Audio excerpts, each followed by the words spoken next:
Hello दोस्तों। तो ये हमारी जो सेल दिख रही है ये हमारी प्लांट सेल है। इसमें हम जो है यूकैरियोटिक जो सेल पढ़ने वाले थे, टाइप्स ऑफ सेल्स में हम लोगों ने पढ़ा था कि जो सेल्स हमारी होती है वो दो प्रकार की होती हैं, एक तो प्रोकैरियोटिक सेल्स और दूसरा यूकैरियोटिक सेल्स। यूकैरियोटिक सेल्स जो होती हैं also divided into two part, फिर से दो भागों में बटी होती हैं, एक तो प्लांट सेल और दूसरा एनिमल सेल। तो ये आप लोगों के सामने जो स्क्रीन पे दिख रहा है ये प्लांट सेल है। दूसरी जो इसके बारे में हम लोग बात करने वाले हैं वो हमारा एनिमल सेल है। तो जो एनिमल सेल है उसमें क्या वेरिएशन होता है, क्या उसका स्ट्रक्चर होता है, वो अभी हम पढ़ेंगे। तो सबसे पहले हम इसमें प्लांट सेल के बारे में पढ़ लेते हैं। ये स्ट्रक्चर जो आपको प्लांट सेल का दिख रहा है इसमें हम बात करेंगे पौधों में पाई जाने वाली कोशिका है जिसे हम प्लांट सेल कहते हैं, जो बहुत ही महत्वपूर्ण है।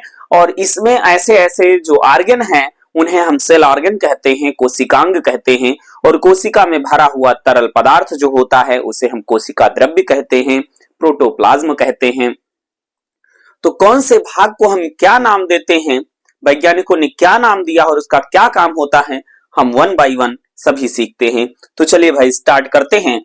सबसे पहले हम बात करेंगे जो प्लांट सेल होती हैं वो आप देख रहे हैं यहाँ पर हेक्सागोनल होती हैं। कैसी आपको दिख रही है? हेक्सागोनल होती है। इसके अलावा प्लांट सेल जो है और भी कई आकार की होती हैं, कई शेप की होती हैं, लेकिन यहां पर जो हमने एक मानक बनाया है इसके बारे में हम बात करेंगे। इसको ये कौन सी सेल है हम यहां पर लिख देते हैं, ये स्ट्रक्चर ऑफ प्लांट सेल, ये प्लांट सेल का स्ट्रक्चर है। और ये जो प्लांट सेल है इसमें हम बात करेंगे कि चलिए शुरुआत से हम लोग सीखते हैं इनके कितने सारे नाम हैं, कितना बेहतरीन। और भी इसके अभी हम देखेंगे तो इसके और भी नाम आपके सामने निकल करके आएंगे। तो उन सब चीजों के बारे में हम लोग अध्ययन करेंगे भाई। तो सबसे पहले हम बात करते हैं कि जो प्लांट सेल होती है, प्लांट सेल आप देख रहे हैं इसमें तीन लेयर है। एक तो ये आउटर वाली जिसको आउटर मेम्ब्रेन कहते हैं, और बीच में जो मिडिल मेम्ब्रेन आपको दिख रही है इसको मिडिल लैमेली भी कहते हैं। एंड यहां पर हम बात करेंगे इसको हम लोग कॉमनली सेल वॉल कहते हैं। और सेल वॉल जो होती है पौधों में सेलुलोज की बनी होती है। किसकी बनी होती है? सेलुलोज की बनी होती है, जो एक निर्जीव पदार्थ है। अब यहां पर हम बात करेंगे क्या जंतुओं में सेल वॉल होती है, तो एनिमल में सेल वॉल नहीं होती है, सेल वॉल नहीं होती है। अब हम बात करें कि एनिमल सेल दिखती कैसे है भाई, तो एनिमल सेल ऐसे दिखती है एनिमल सेल, ठीक है। तो ये प्लांट सेल है और वे एनिमल सेल है। तो यहां पर हम बात करेंगे ये आउटर मेम्ब्रेन है, मिडिल मेम्ब्रेन है और ये इनर मेम्ब्रेन है। इसके अलावा जो यहाँ पर आपको माइक्रोट्यूब्यूल स्ट्रक्चर दिख रहे हैं इनको हम लोग माइक्रोट्यूब्यूल कहते हैं। इसके अलावा जो माइक्रोट्यूब्यूल्स होते हैं सेल साइटोप्लाज्म को स्ट्रेंथ देते हैं। और दूसरा हमारा जो ये है, देखेंगे अगर हम यहाँ पर बात करें कि जो एक प्लांट सेल, जैसे इसको हम बात करें ये प्लांट सेल है और इस प्रकार से ये बहुत सारी प्लांट सेल हैं। तो प्लांट सेल जो होती हैं वह एनिमल सेल होती हैं, एक दूसरे से कनेक्टेड होती हैं। तो ये जिस भाग के द्वारा कनेक्टेड होती हैं, या जो प्रोटोप्लाज्म जो होता है इसके अंदर जो भरा हुआ तरल पदार्थ है जिसमें न्यूक्लियस, माइटोकॉन्ड्रिया सारी चीजें आ जा रही हैं, उसको हम प्रोटोप्लाज्म कहते हैं। तो इसका प्रोटोप्लाज्म दूसरी सेल से जिस भाग के द्वारा इंटरकनेक्टेड होता है उसको हम प्लाज्मोडेस्मेटा कहते हैं। बहुत ही महत्वपूर्ण क्वेश्चन है, आईएमपी क्वेश्चन है भाई, कि प्लाज्मोडेस्मेटा क्या होता है, प्लाज्मोडेस्मेटा कहाँ होता है और प्लाज्मोडेस्मेटा का क्या काम होता है। नेक्स्ट है यहाँ पर क्लोरोप्लास्ट है।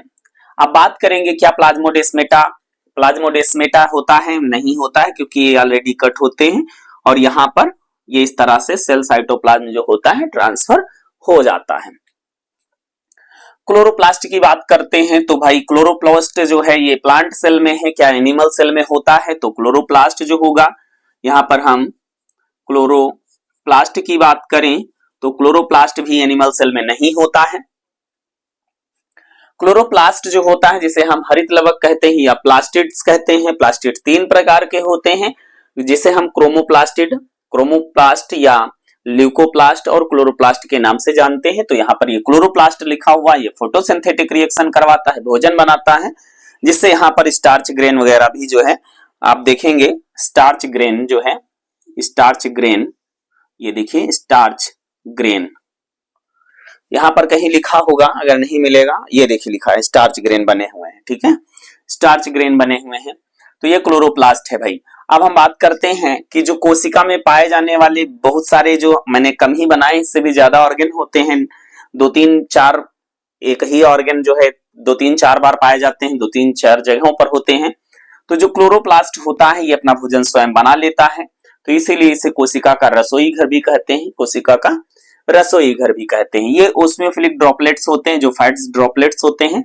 एंड यहाँ पर हम बात करेंगे, इसको हम वैक्यूल्स कहते हैं। क्या कहते हैं? वैक्यूल कहते हैं। ये यहाँ पर देख रहे हैं, वैक्यूल कहते हैं। और ये वैक्यूल जिस भित्ति की बनी होती है उसे हम टोनोप्लास्ट कहते हैं। वेरी वेरी इंपॉर्टेंट क्वेश्चन है भाई जी, बहुत इंपॉर्टेंट क्वेश्चन है भाई। जो भी हमारे एंट्रेंस एग्जाम की तैयारी कर रहे हैं, कॉम्पिटिटिव एग्जाम की तैयारी कर रहे हैं, कि टोनोप्लास्ट कहाँ पाया जाता है, तो जो वैक्यूल्स की जो भित्ति होती, जो मेम्ब्रेन होती है, उसी को हम टोनोप्लास्ट कहते हैं। क्या कहते हैं बच्चों? टोनोप्लास्ट कहते हैं।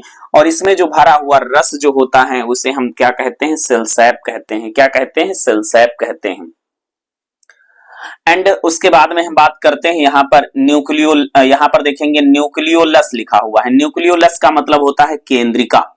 केंद्रिका की खोज जो है फोंटाना नामक वैज्ञानिक ने की थी। ये जो है, इसे क्या कहा जाता है? राइबोसोम बनाने की फैक्ट्री कहा जाता है। बहुत महत्वपूर्ण प्यारे प्यारे क्वेश्चन निकल के आ रहे हैं।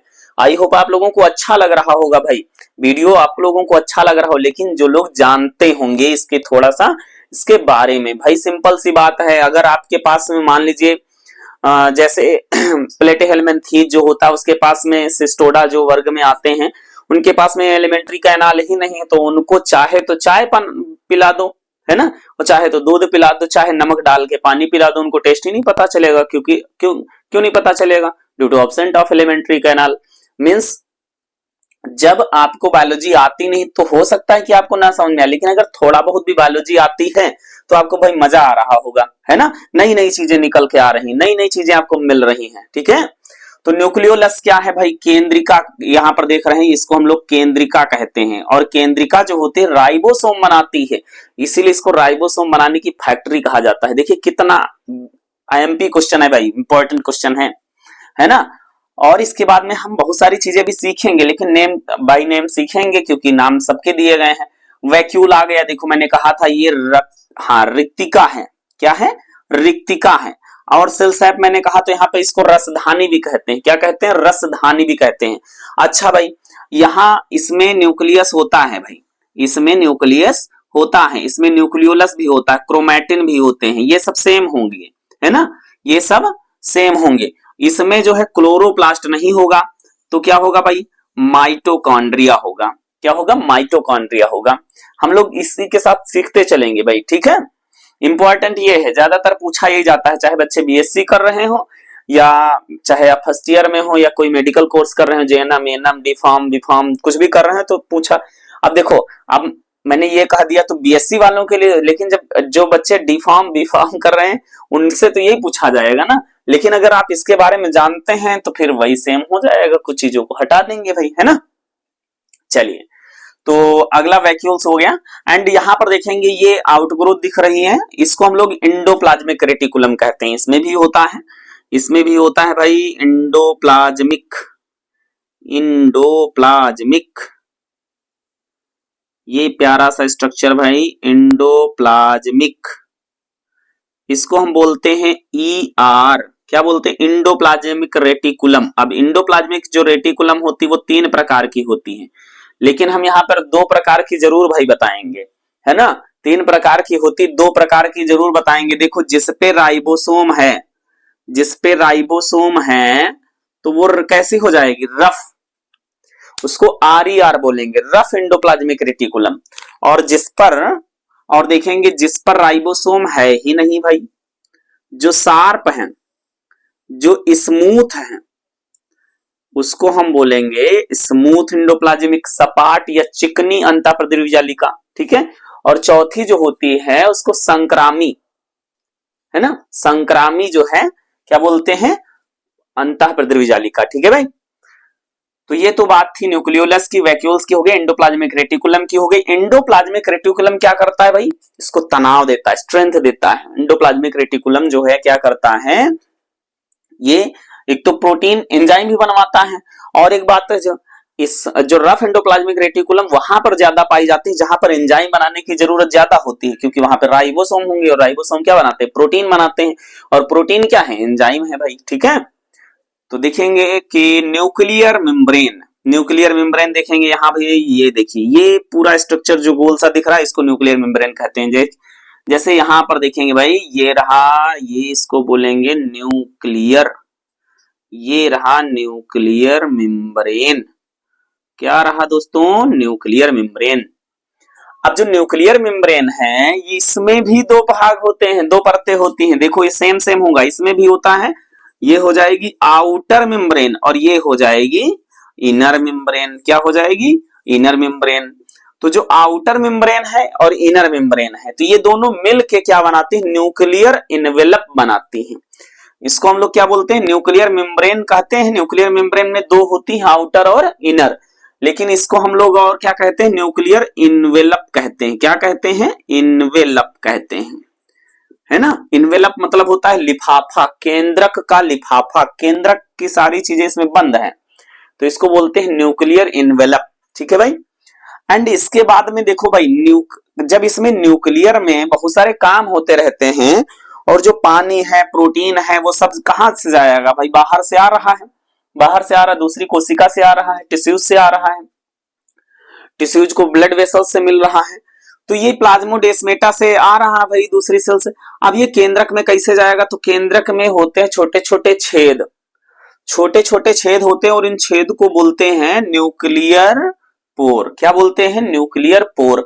तो देखेंगे न्यूक्लियर पोर के माध्यम से सेल साइटोप्लाज्म एंड न्यूक्लियोप्लाज्म, देखो कोशिका में भरे हुए रस को कोशिका द्रव्य कहते हैं, साइटोप्लाज्म कहते हैं, एंड केंद्रक में भरे हुए द्रव्य को हम न्यूक्लियोप्लाज्म कहते हैं। क्लियर है भाई। सेल साइटोप्लाज्म एंड न्यूक्लियोप्लाज्म क्या होता है भाई, interconnected by nuclear pore. Clear. और इसके बाद में हम बात करते हैं heterochromatin, a thread like structure, a dark stain, but इसको हम लोग क्रोमोसोम भी कहते हैं, क्रोमैटिन भी कहते हैं, यूक्रोमैटिन भी कहते हैं, हेट्रोक्रोमैटिन भी कहते हैं, बहुत सारे नाम है भाई, है ना। इसको हम जेनेटिक मटेरियल कहते हैं, अनुवांशिक पदार्थ कहते हैं, न्यूक्लिक सब्सटेंस कहते हैं, डीएनए कहते हैं, क्रोमोसोम कहते हैं, क्रोमैटिन कहते हैं, यूक्रोमैटिन कहते हैं, हेट्रोक्रोमैटिन कहते हैं। इतने सारे इसके नाम हैं, लेकिन ऐसा नहीं है भाई, इसकी स्थिति रंग रूप पर निर्भर करता है भाई। अगर ये हल्के थ्रेड लाइक स्ट्रक्चर होंगे तो यूक्रोमैटिन, और मोटे हो गए, गहरे हो गए तो हेट्रोक्रोमैटिन, फर्क होता है भाई। ठीक है भाई। तो आई होप आप समझ चुके होंगे भाई। चलिए, उसके बाद में आता है न्यूक्लियोप्लाज्म। मैंने पहले ही बता दिया, केंद्रक में भरे हुए तरल पदार्थ को हम केंद्रक द्रव्य कहते हैं, न्यूक्लियोप्लाज्म कहते हैं। एंड सेम कंडीशन इसमें भी होगी भाई, सेम इसमें होगा। अब गाल्जी बॉडी की बात आती है। देखो भाई, गाल्जी बॉडी इसमें भी होता है, गाल्जी बॉडी इसमें भी होगा, गाल्जी बॉडी जो है इसमें भी होगा भाई, गाल्जी बॉडी। ठीक है। गाल्जी बॉडी की खोज कैमिलो गाल्जी ने की थी। देखा होगा जब हम लोगों को चोट लग जाती है तो चेहरा लाल हो जाता है, कभी कभी पपड़ी बन जाती है, कभी कभी धब्बे बने रहते हैं। जब गर्म पानी से सिकाई करते हैं तभी जो है धब्बे खत्म होते। क्यों? क्योंकि भैया जब चोट लगती है तो हमारे शरीर की सेल्स मर जाती हैं, और शरीर की सेल्स मर जाती है तो उनको ढोएगा कौन? गाल्जिकाय में जो लाइसोसोम होता है, और लाइसोसोम जब गर्म पानी पड़ेगा तो कहेगा भैया चलो, शरीर के मैसेज आएगा कि अच्छा वहां पे चोट लगी है गर्म पानी से, और जल्दी से आ जाएगा, और वो क्या करेगा? डेड सेल्स को खा जाएगा, ढोएगा, हटा देगा, रिमूव कर देगा, डिस्ट्रॉय कर देगा, इनगल्फ कर देगा, है ना। तो ये काम क्या होता है, जितना हमारा पैथोजेनिक सेल्स होता है, डेड सेल्स होता है, वेस्टेज होते हैं, वो सब लाइसोसोम खाता है। और लाइसोसोम जो है कहां से बनता है? गाल्जी बॉडी से बनता है, गाल्जी बॉडी से बनता है भाई। ठीक है। क्योंकि गाल्जी बॉडी जो होता है साइक्लाइक स्ट्रक्चर फ्री करता है, filled with lysozyme enzyme, and cyclic structure filled with lysozyme enzyme, also known as, उसको क्या बोलते हैं? लाइसोसोम बोलते हैं, लैन काय बोलेंगे। ठीक है भाई। तो अगला है साइटोप्लाज्म। साइटोप्लाज्म मैंने पहले कहा था, कोशिका में भरे हुए द्रव्य को हम कोशिका द्रव्य कहते हैं भाई। और ये रहा राइबोसोम। राइबोसोम आप देख रहे हैं, राइबोसोम देखो भाई, मैंने इसको इसके बाद में इसके पहले मैंने बैक्टीरिया में पढ़ाया, तो वहां पर मैंने लिखा था 70s राइबोसोम्स, लेकिन इसमें जो है 70s भी होता है और 80s भी होता है, दोनों प्रकार के राइबोसोम्स पाए जाते हैं। अब देखो भाई, आप सोच रहे होंगे एस क्या है। एस जो है सेडिमेंटेशन है, अवसादन गुणांक के आधार पर गुण। यहाँ राइबोसोम दो प्रकार के बताए गए हैं, 70s राइबोसोम्स और 80s राइबोसोम्स दोनों पाए जाते हैं भाई। अब बात करते हैं राइबोसोम, मैंने एक ही जगह पे दिखाया है, और भी होते हैं भाई, है ना, तो मैंने समझाने के लिए सिर्फ एक ही जगह पे बना दिया है। तो ये राइबोसोम है। राइबोसोम का प्रमुख काम क्या होता है? प्रोटीन का निर्माण करना, एंजाइम का निर्माण करना। एंड नेक्स्ट यहाँ पर सेल ऑर्गन है माइटोकॉन्ड्रिया। माइटोकॉन्ड्रिया आपसे पूछा जाता है भाई, आपसे पूछा जाता है कोशिका का ऊर्जा घर, विद्युत घर, power house within cell. कोशिका में ऐसा क्या है? कोशिका के अंदर पावर हाउस क्या है भाई? तो कोशिका के अंदर जो पावर हाउस है उसे हम माइटोकॉन्ड्रिया कहते हैं। क्या कहते हैं? माइटोकॉन्ड्रिया कहते हैं। माइटोकॉन्ड्रिया जो होता है भाई, देखो ये डबल लेयर होती है, इसमें बाह्य कला सपाट होती है और अंतः कला मैट्रिक्स में धंसकर फिंगर लाइक स्ट्रक्चर बनाते हैं। बाकी इसका डिटेल्स में स्ट्रक्चर हम लोग सेल ऑर्गन 1 by 1 पढ़ेंगे, ठीक है। और वीडियो में आप लोग सपोर्ट करिए, तभी तो हम आप लोगों के लिए बेहतरीन वीडियो, बेहतरीन कंटेंट बना पाएंगे भाई। आप खुद ही सोचिए, आप लोग सपोर्ट नहीं करेंगे तो उतना ज्यादा अच्छा नहीं बन पाएगा भाई। आप लोग जैसी वीडियो देखना चाहते हो, आप कम से कम वीडियो को भाई 2 से 4 लोगों के पास शेयर तो करें, ठीक है। चलिए, माइटोकॉन्ड्रिया की बात हो रही थी। माइटोकॉन्ड्रिया जो होता है ये क्या करता है? ऊर्जा का जनरेट करता है। एंड स्टार्च, मैंने कहा कि ये भाई भोजन बनाएगा तो स्टार्च भी रहेंगे। एंड हाइलोप्लाज्म, यहाँ पे भी जो कंटेंट दिया गया है, जो मैटर दिया गया हाइलोप्लाज्म में। एंड ये स्फेरिकल स्ट्रक्चर जो है इसको स्फेरोसोम्स कहते हैं। तो इस प्रकार से जो है आप लोगों ने प्लांट सेल का जो है आपने स्ट्रक्चर देखा और इसका एक्सप्लेनेशन देखा। और यहाँ पर ये जो है ये क्या है भाई? ये है एनिमल सेल। ये क्या है? एनिमल सेल है। और ये इसमें माइटोकॉन्ड्रिया है, राइबोसोम है, तो ये सारे सेल ऑर्गन हैं, इसमें पाए जाते हैं। तो ये प्लांट सेल है और ये एनिमल सेल है, ठीक है भाई। तो इसमें क्या क्या जो है अंतर होता है, तो अगर आप तभी भी जानना चाहते हैं, आपको समझ में नहीं आया तो कमेंट करिएगा, तो मैं दोनों में अंतर बता दूंगा, ठीक है भाई। तो ये जो है आप लोगों को ये वीडियो कैसी लगी? इसके पहले भी हमारी और वीडियो जो है यूट्यूब पे अपलोड हो चुके हैं, जिसमें सेल क्या है, सेल थ्योरी क्या है, टाइप्स ऑफ सेल क्या है, एंड यहाँ पर हम बात करेंगे जो यूकैरियोटिक सेल क्या है, ठीक है भाई। तो यूकैरियोटिक का एक्सप्लेनेशन आप लोगों को कैसा लगा भाई? आप अपनी राय देना ना भूलें। तो फिर से मिलेंगे नई वीडियो में नई जानकारी के साथ और आपके साथ। तब तक के लिए bye bye and take care.